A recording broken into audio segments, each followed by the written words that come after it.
Nova ordem mundial. Parece até nome de conspiração de sociedade secreta. Mas é. Estamos falando aí da época do descobrimento do Brasil, 1517 mais precisamente.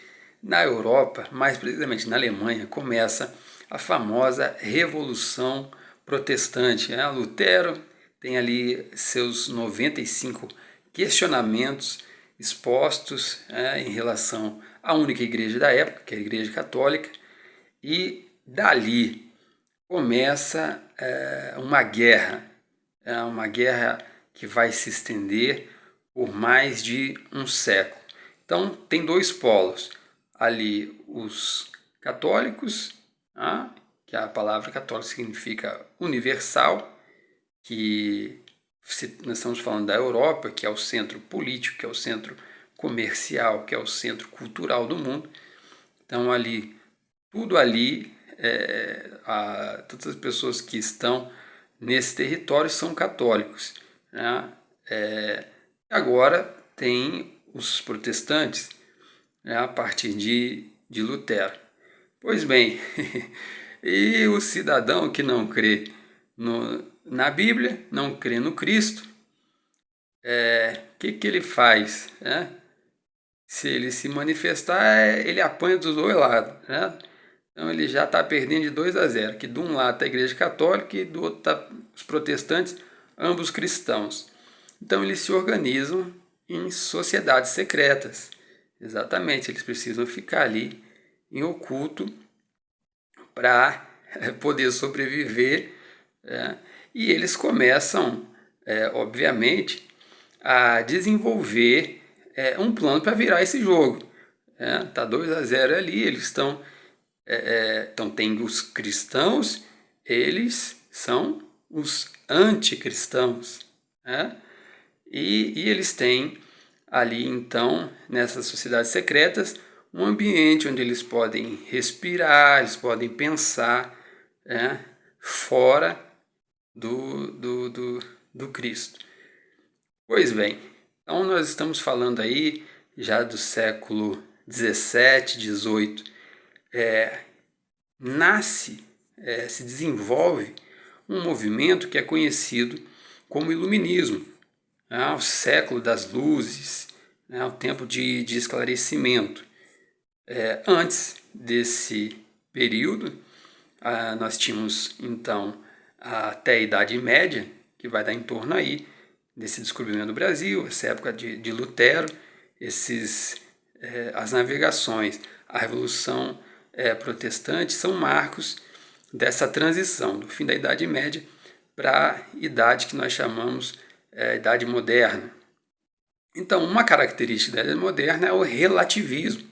Exatamente. Então, agora, além dos cristãos, tem aí os anticristãos.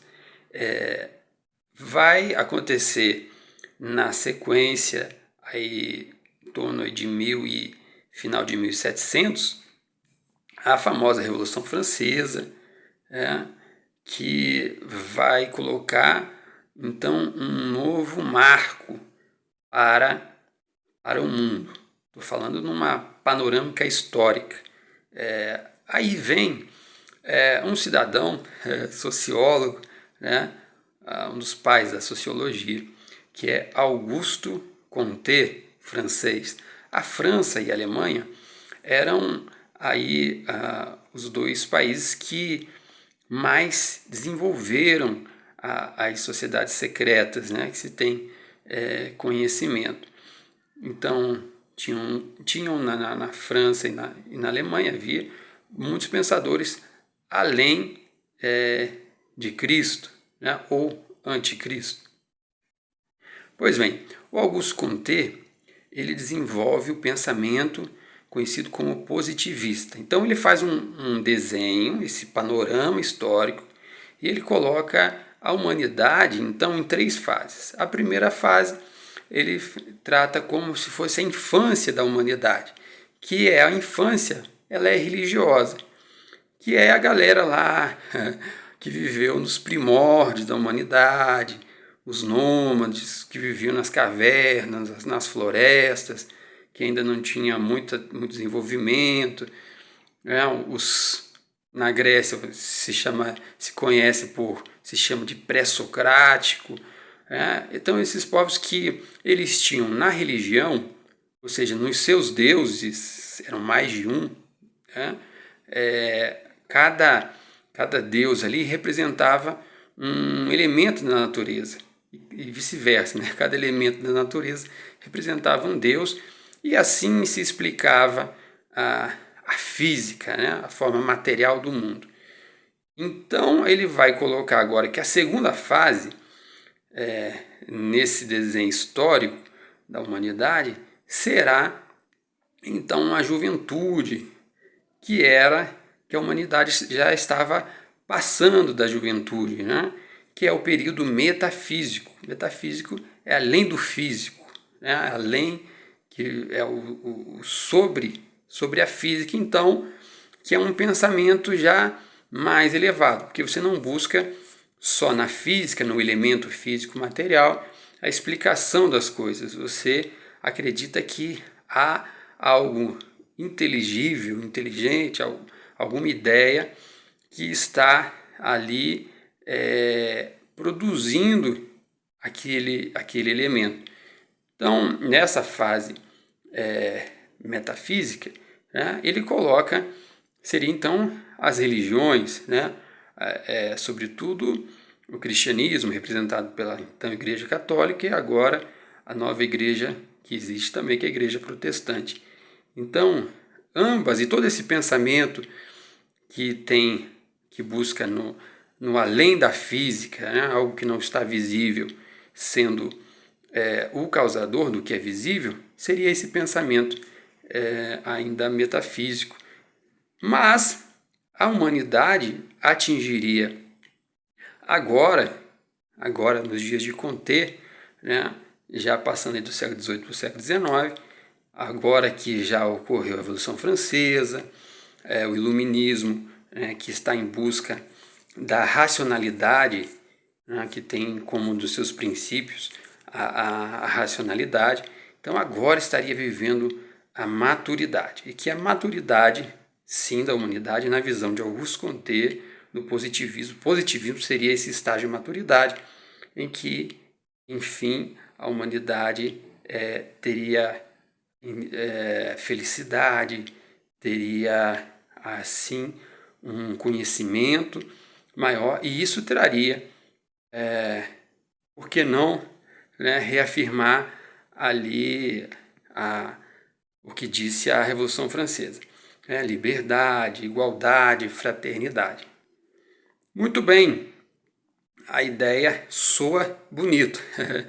Liberdade, igualdade, fraternidade, né?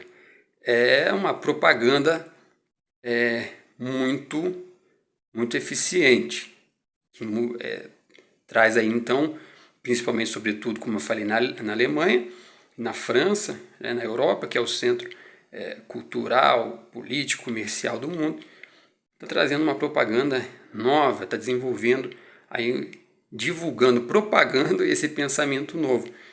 Mas nós aqui que estamos em 2025, né, já na pós-modernidade, que assistimos tudo isso, nos olhamos agora e perguntamos: cadê a liberdade? Cadê a tal liberdade? Cadê a igualdade? E cadê a fraternidade? Porque após esse sistema do positivismo, que teve aceitação na sociedade, principalmente no sistema educacional. O nosso Brasil aqui adotou o sistema positivista de Auguste Comte como pedagogia.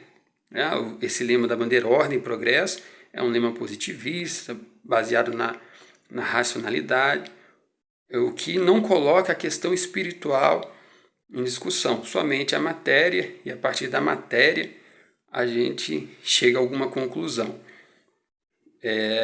O nosso sistema educacional é esse, mas fica aqui a pergunta: cadê a fraternidade, cadê a igualdade, cadê a igualdade? Por quê? Nós vemos que, na sequência da história, nós vimos mais guerras, e guerras realmente maiores. Veio na sequência, vem a Primeira Guerra Mundial, a Segunda Guerra Mundial, e até hoje nós estamos esperando aí essa propaganda vingar, porque foi nos feita uma propaganda que, substituindo ali, superando o cristianismo, essa crença num ser espiritual, num Cristo espiritual, ou seja, em detrimento disso, a gente apostasse numa racionalidade, que a gente teria essas virtudes, então, de forma bem abrangente. Seria, então, o momento que a gente iria viver ali a tal liberdade, fraternidade e igualdade. Fica aí a reflexão, nós seguimos em frente, tem mais histórias para contar.